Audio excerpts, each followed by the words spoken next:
So, Dave, let's be honest. There aren't two hipper 60-year-olds on the face of the earth than us, and I think everybody knows that. So it's only natural that we're going to interview one of Chicagoland's newest up-and-coming indie rock artists, Elli Elswick, the visionary behind the band Paper Ashtray, recently released her debut full-length album, Remember When. Mm-hmm. And, Dave, how would you describe that?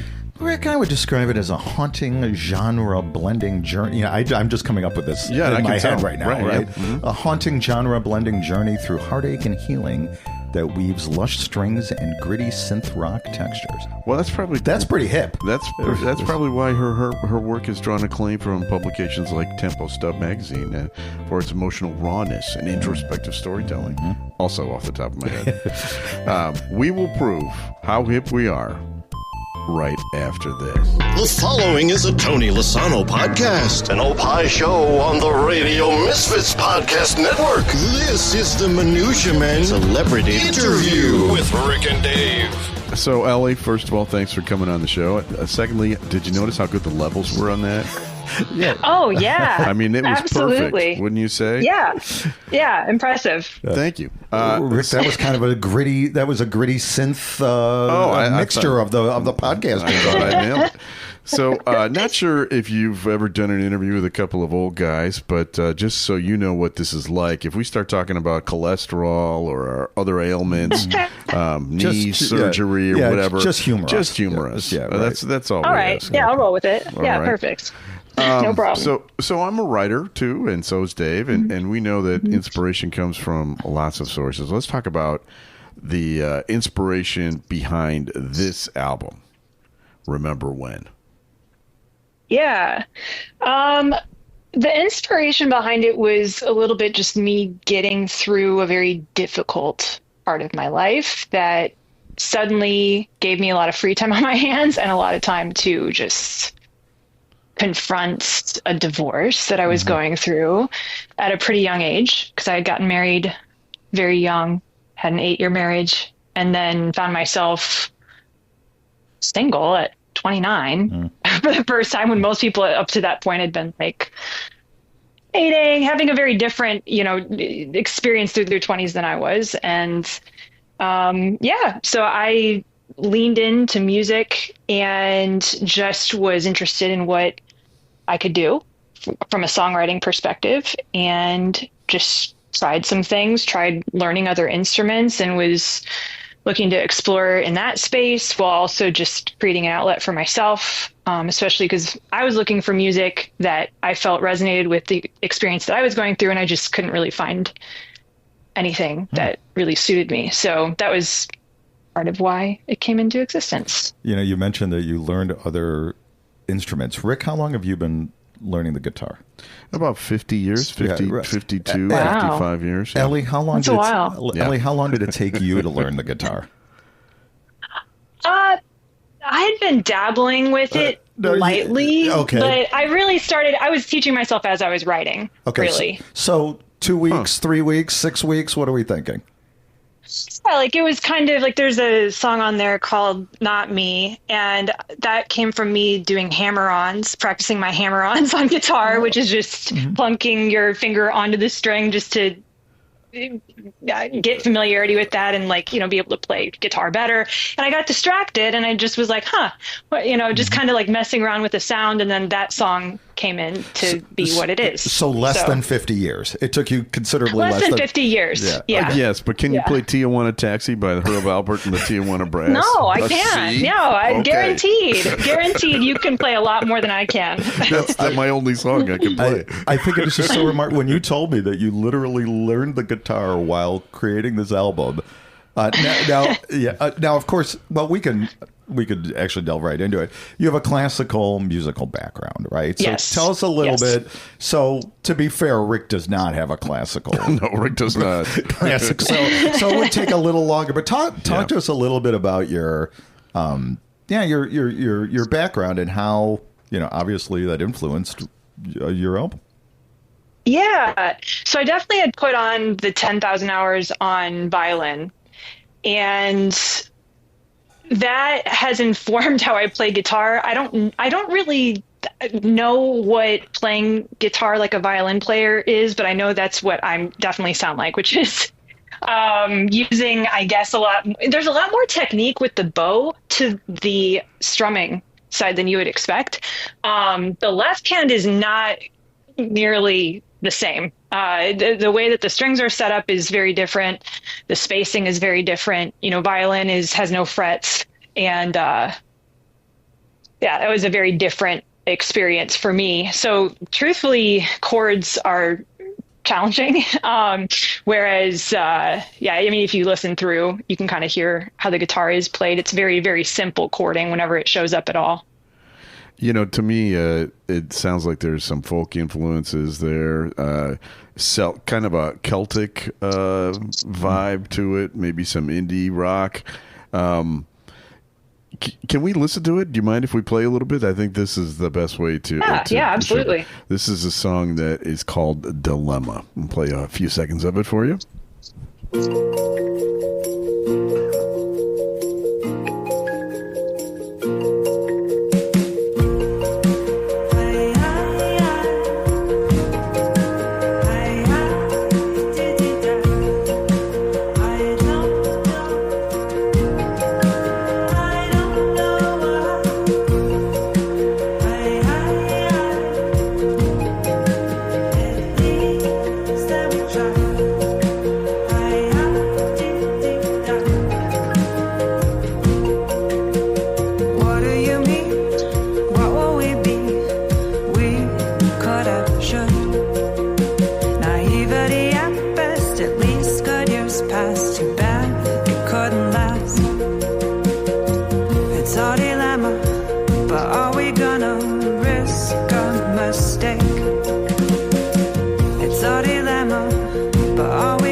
That's pretty cool. That's great. And everything that we just heard, other than the drums, is you, right? Yes. Was that a xylophone? Mm-hmm. Did I hear a xylophone in there? Yeah, so that's synths that I would like to expand a little bit more with the different types of synths that I have, but really it was just having my keyboard set up and then finding sounds and kind of messing around with that at home to get whatever I had in mind. So yeah, it was as close to a xylophone, but not quite on the nose, because it definitely wasn't going to sound purely like one. So for the next album, you're going to learn drums too, I would assume, right? Know thyself. I struggle a little bit. I think to be a decent violin player on the melodic side, you're kind of warring with the person keeping time. And the drummer is the person keeping time. And I'm not, that's not my area. So, there's a tell us a little bit about Dilemma. This is my favorite song of the album. Tell us a little bit about Dilemma, and then we'll talk a little bit about how your album kind of mirrors the 5 stages of grief. But let's start with Dilemma. Sure. Tell us a little bit about Dilemma. Yeah. So to, I guess, go back to something Rick said, this song, I had Celtic music in mind. And part of that's because I grew up in South Bend, Indiana, where, it's the home of Notre Dame. And so there was actually a lot of Celtic music around. And when I first learned to play by ear, neither of my parents are musicians. And my dad had an interest in getting me out of classical music, which is good. But he didn't really know the best way to do that. And so he was like, I talked to someone and they have this Celtic group and they said you can just come by if you want. And so I was like, maybe 13, 14, something like that. And I joined the circle, and Celtic music is not something that you just drop in. It's something that you really do know the songs. You can embellish it a bit, but these are songs that have been passed down for a very long time. And so what I ended up learning through that experience was droning, which is what the violins are doing. The violin part through that song is actually one of the more difficult parts, just because you're holding a very consistent tone. And also if you're playing 2 strings at the same time and doing that, your arm you have to have very good bow control. So anyway, that's I wanted to go back to something Rick said around that song in particular, and that somewhat is how all of the songs got written was thinking about songs that I liked or different music genres that I liked and borrowing from concepts around that. I don't remember what your original question was because I think took a little rabbit trail. let me ask you when I'm envisioning this Celtic band, were they all dressed like leprechauns? I'm just curious. Was it like the Lucky Charms guy? That's racist, Dave. That is racist. That's all right. It's edgy. It's. Can I ask you a question that I don't want to know the answer to? Sure, I won't answer it. You were talking about your dad. How old is your dad? Oh, he's older. He's considerably older than Is he? You don't want me to answer it, do you? Well, yeah. If it's he's way older than us. Is he? Are you? No. Okay, then don't answer it. Never mind. You don't know. You don't want him to answer. He's a little older than you. You know. Okay. I don't know if you want to know by how much or not. Are we hipper than your dad? No, he's teaching her about music and stuff. He sounds very hip. Good point. And your dad's going to listen, so I'm sure he's. So again, dilemma. Where would you put this in the 5 stages of grief? Because, or just go back and talk about how it's really evident through the entire album that it really is the grieving process. You know that you're immersing yourself in. Talk to us about that. Was that a conscious effort, or did it just kind of just happen? You know. It was a little of both. I needed to be. I would sometimes come home from working, or just would wake up and just the feelings of just everything that was going on was kind of excruciating. So I needed something to lean on, and music has been that constant friend for me through other difficult times in my life. And so there were some songs that came from that specifically. And then whenever I started to see where some of the lyricism, I guess, was going, I then wanted to create a structure that did make sense, because I am, a classical musician. So I did think of this in 3 parts, kind of the way that you would like a concerto, or a symphony usually has 4, but usually there's like part 1, part 2, part 3. And I wanted to think of it that way. And so the first part, it was evident that, I'm hurting. And so that was the concept there, but I wanted some nuance around that. So I was somewhat trying to set the stage with the way that the first 4 songs came through. And so Dilemma was a little bit of the what happened song for any listeners that were kind of, thinking through the lyrics and trying to digest the story that was being told. The second part was a lot more of the unraveling. So after the biggest pain points would come through, just what that looks like through some, behaviors of just getting through, maybe a few things that were self-destructive, and, just what that looked like for me. And then the last part of it was somewhat of a resolution of I'm kind of okay now was the concept. And so I really did phrase it like that with the 3 parts, and then tried to organize some of the music itself without any lyrics on it at all that I thought fit as a whole, that I could then put lyrics into. I had lyric ideas that were on the side that maybe I hadn't fit into any songs yet. And then I had some songs that had it all together. So, that's how I went about constructing it. And a lot of the lyrics came from you were journaling as well concurrently, yes. Right? And that, yes. And that was evident. Has Dave ever told you about his book? Oh, jeez. Which one? He wrote a book called The Balding Handbook. Yes, I've read it, actually. Yeah. Oh, okay. So that's the 5... Who hasn't read it? Come on. That's the 5 stages of grieving for your hair that's loss. Why I look at everything through the lens of The Balding Handbook. Okay. I was wondering, this really must have touched a nerve. That's what inspired it. That's what inspired the album, really. See, it's always about me, Ellie. I always turn every conversation into about me. So I hope I'm gonna say this right. Kanogenesis, is that? Yes. Oh, look at that! Oh, very good. Oh, got it. And Ghost, and those are two of the albums. Kind of close out the album, and it's a little bit more of a more upbeat note, right? And so this is the kinda okay maybe phase of the thing.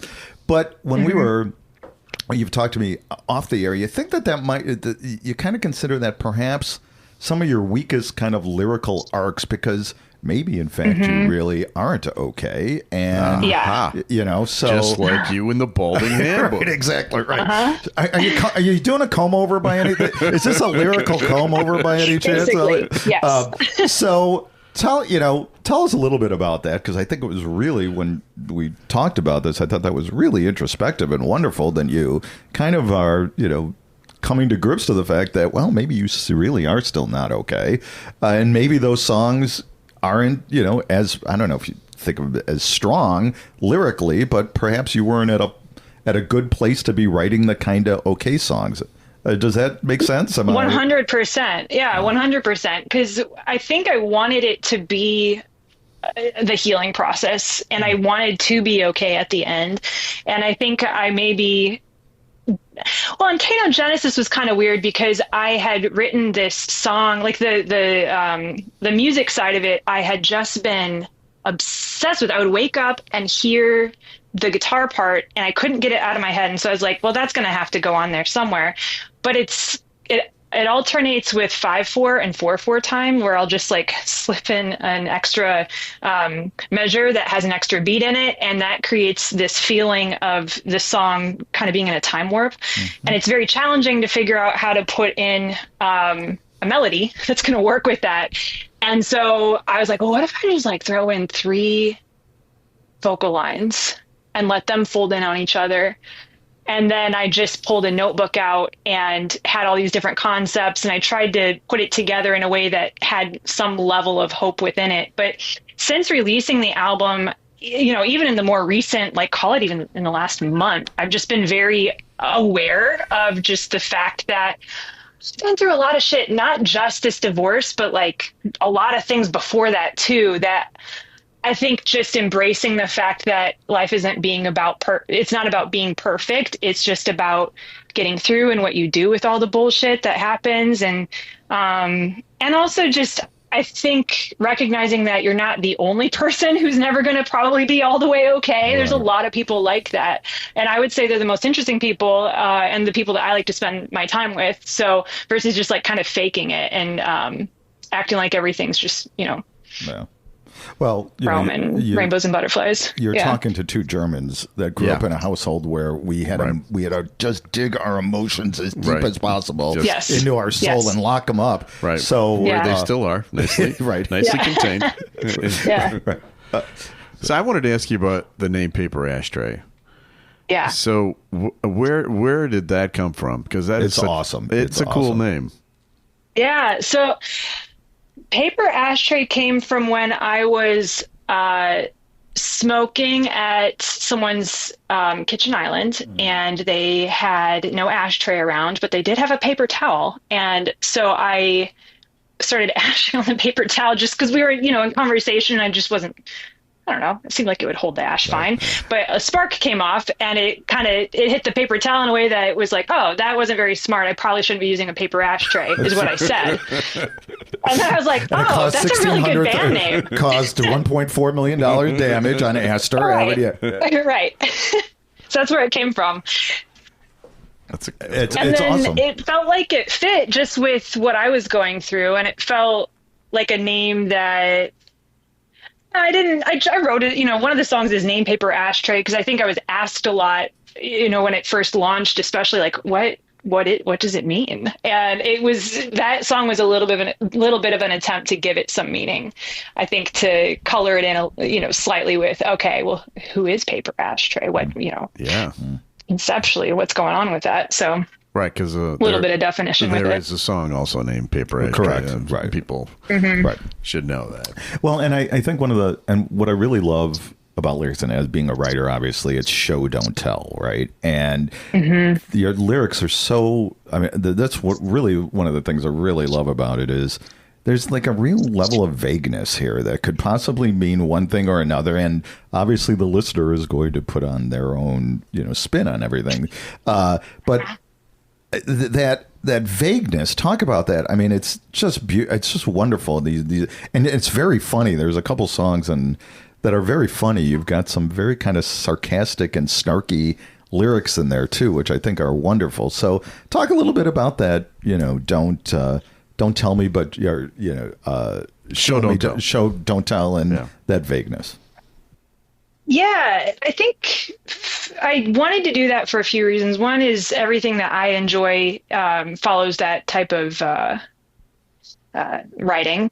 And two, I think, if you want to connect with somebody, you can't, I think leaving some area for them to fill in their own experiences is good.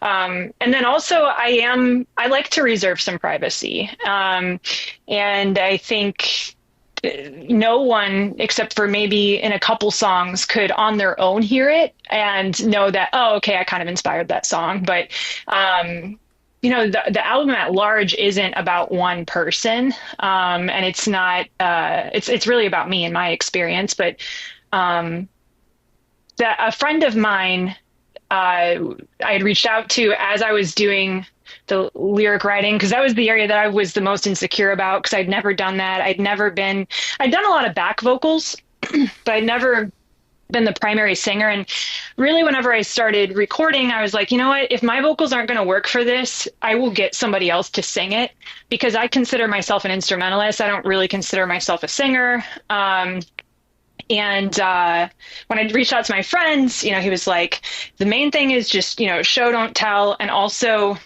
don't actually share your music too early, because getting outside opinions in is going to change it in a way that probably won't make it better necessarily. It's just going to get you in your head. And think too much about the listener or the person that you asked, versus being honest to what you want to do. That's great advice to anybody, any writer, any creative. Right, exactly. We're publishers. We've got over 100 authors. I've given that exact advice to at least a dozen of the writers that we work with. It's, you don't want my opinion until you know what your opinion is. Yeah, right. And you certainly don't want to color your opinion. And by the way, your voice is wonderful. I think it sounds great. Thank you. Yeah. Thank you. That's really, so your album is pretty difficult to classify. It's part rock, it's folk, it's synth, it's, touch of classical thrown in. Who are your well, first of all, how would you describe it, and who are your influences? I mean, who has really influenced you, musically? Yeah. Well, I thought your description at the beginning was actually pretty good. I was like, that's what I was going for, really. I wanted something that was, I'm very hip, Elli. Current. Yes. Very hip. Very hip, yes. Yeah. Yeah. And what's your cholesterol level, though? That's the one. Wow, we went already 27 minutes without talking about cholesterol or your gout. That was very good. Fit it in. Yeah. It's in there now. I don't even remember what the question was. I got influences wondering what your cholesterol levels were. Yeah. Now, who do you listen to that when you want to, if you want to just sit down and listen to some music? Who are some of your favorites? That's so difficult, because for me, I'm constantly devouring new music, and I will get stuck on a band for a bit and then move forward. But Joan Jett is one that I, everything that she's the mother of, as far as music that came after, I love. And the fact that, I was learning guitar as I was writing, she has very simple guitar patterns that she's doing throughout her music. And obviously it's fantastic. So I think not overcomplicating it was a main goal of mine, knowing that I was going about writing in this way. I do listen to kind of eclectic, classical music, not so much of the old stuff, because I studied a lot then, and I kind of have a love-hate relationship with Mozart especially, but Bach I've listened to plenty of and played plenty of, and I'm kind of just like, I was good for that time, but we're gonna leave that back there. But I love jazz. I love Beethoven's last album. Oh, that was good. His album was fantastic. Would you like to hear a Joan Jett story? I actually have one. Wow. Yeah. Let's hear it. I met Joan Jett. Well, at the same time, we met at. It was at PGU, right? Oh, no. Oh, okay. Because I met her. Oh, okay, wow. We both have a Joan Jett story. You both have met Joan Jett? Yes. Both? Yes. Yeah. Damn. So I met her about 25 years ago. I was in a band called Landecker and the Legends, and we opened for Joan Jett, and it was at Taste of Westmont or something, one of these things, one of these summer festivals, and we shared a trailer. And on her Deli platter. Ooh. Right? This is inside information. You ready? 3 different kinds of mustard. Well, okay, don't tell me. Brown? Yes. Okay, but is it like Dijon or was it just? You wouldn't know the exact. Well, I actually did taste the mustard. Okay. Yellow. Yellow mustard. Yes. Right. Yeah. And then, Dijon. Yeah. Some honey mustard, maybe. No, with horseradish. Ooh, a little spicy thing going on. Ooh. That's information you're not going to get anywhere else. Right. Okay. What's your story? Well, remember when we were. But what was she eating with the mustard? Was it just a platter of mustard or what? That was a great follow-up question there, Ellie. And the sad thing is, I don't remember any. You just remember your standard deli meats. Was it marble rye? Was it regular sourdough kind of bread? Was there? Like, were you eating the mustard just like a little dab on your finger, or what? Yes. Okay, that is creepy. Because I wanted to be able to tell this story on a podcast in 27 years from now. Exactly. Well, I'm always thinking. It paid off. It did. Here we are. When we were at PGU. Remember when we were at PGU? Yeah. She opened. Oh, that's right. She came in, didn't she? She opened. Did she open for the police? Maybe. Yeah. And she came into the studio. That's right. And we like locked eyes. It was she didn't creep me out, but she really intense. She is super intense. Really intense. Yeah. And I shrunk like a little. We like our eyes met. I'm like, oh, she's really little. Very small. Very small. She was very nice. Yeah. But she. Okay. Hey, I don't like eye contact. I don't really like, and she really had some insane eye contact. Well, this is turning into the Rick and Dave show again. These are good stories. I'm enjoying it. So plug away, Ellie. Here is you got 4.5 hours now. If you just want to plug away with all your social media, where can people get your album? Whatever you want to disclose about how people can keep up with you. How can they do that? Yeah. I would say I'm probably the most active on Instagram. You can stream my music anywhere that you listen, Spotify, Apple Music, YouTube, whatever. And I am planning to put a band together for live shows. I'm actually a little trapped right now in my basement because as we started the podcast, do you need help? The HVAC guys showed up and I guess they're putting a furnace in and the cat is really confused because he can hear me, but he also can hear them. And so I'm just kind of in this middle spot I didn't realize all of this was going to happen at one time. But the reason I'm mentioning that is because I am in mid-process of building out my attic to have a more like a practice space that I can just always use, because it is difficult in Chicago if you don't have a space already together. It's like $30 an hour just to rent a practice space. That stacks up pretty quick, especially if, the best way to do something like that is just to hang out and try stuff and not go in and say, hey, make sure you're ready to go. No talking. Obviously you're not doing that per se, but that's the feeling whenever you're paying by the hour. Yeah, so right, exactly. Time is money. Don't have a Rick and Dave come by. Yeah, because we'll be blah blah blah Joan Jett blah blah blah blah blah. How many mustard? That's more fun. That's more fun. Yeah. So, but that's around the corner, and so whenever that comes through, I'm hoping to also work out some other song ideas and eventually go on the road too. You're planning on live shows as well. And exactly. So Rick, you got to learn the guitar. Yeah. All right. Well, if you come on over. Herb Alpert Tijuana the brass. Let me know. Or the first beats of Smoke on the Water. I can do that too. Yes. I don't like to brag. I don't really go right to the Smoke on the Water thing, but. So your name is Elli Elswick for people looking for you. The album is called Remember When. Paper Ashtray is the name of the group and the name of a song. And a name of something you should not be using as an ashtray. Exactly. And that's a good life lesson. That's a good life lesson. But thank you very much for being on the show. This has been great, Elli. Of course. Thank you for having me. No, thank you. Thank you. Great. Thank you. Bye-bye. Thank you. Bye. Yeah. 3 thank yous. We got triple the thank yous. Okay, Elli was great. Let's go back to Joan Jett and the Mustard. Okay, so there's a deli. So you were sharing the same trailer. Yeah. Okay, and was her whole band or was it just her? No, it was a whole band. So 5 people or whatever, and then you guys are 5. So there's 10 people in a trailer. Oh, we were like 12. Okay, so it's almost 20 people in the trailer. Yeah. Okay, and did you like divert people's attention when you went to it was one of those trailers where it was kind of like they had half and we had half, and there was like a curtain or something. Okay. Yeah. But, you know, Dave, who can be bound by a curtain when you can find out a mustard? Right. Especially when there's a plate of mustard and perhaps cheese you don't even know. You know, it was the white cheese. Okay. I remember the white cheese. Okay. I don't know what kind. I didn't try pickles? I didn't dare eat off of her plate. But so you felt it was okay to stick your finger in the mustard. Well, I'm just now revealing this 25 years later, so I feel like it's now a safe time to reveal it. We'll have to. And Joan Jett will be on next week. 3 different kinds of mustard. I'm telling you. All right, we have people to thank. We need to thank Joan Jett. Right.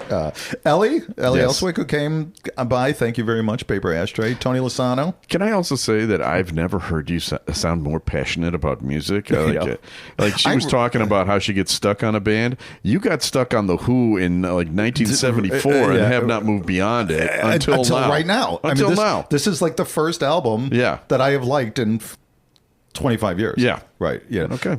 And all the other ones were like Who remixes. Right. Exactly. It was like, I haven't seen this conglomeration of songs on a Who album. I get it. Okay. And Kurt Elling. Kurt Elling is the other one. Yeah. That's it, basically. All right. So we need to thank Ed Silla, also the Radio Misfits Podcast Network. Great Talk Radio isn't dead. It just moved to a better place. RadioMisfits.com. And we'll be back again next week. In fact, I think we're taping on Monday. We've got a big interview on Monday. We have another one on Monday. So we'll be back again next week with a brand new episode of Minutia Men Celebrity Interview.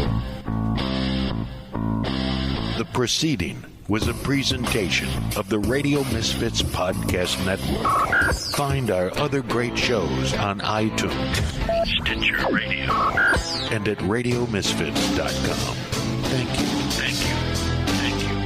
This has been a presentation of Opie Productions. Tony, can you shut up?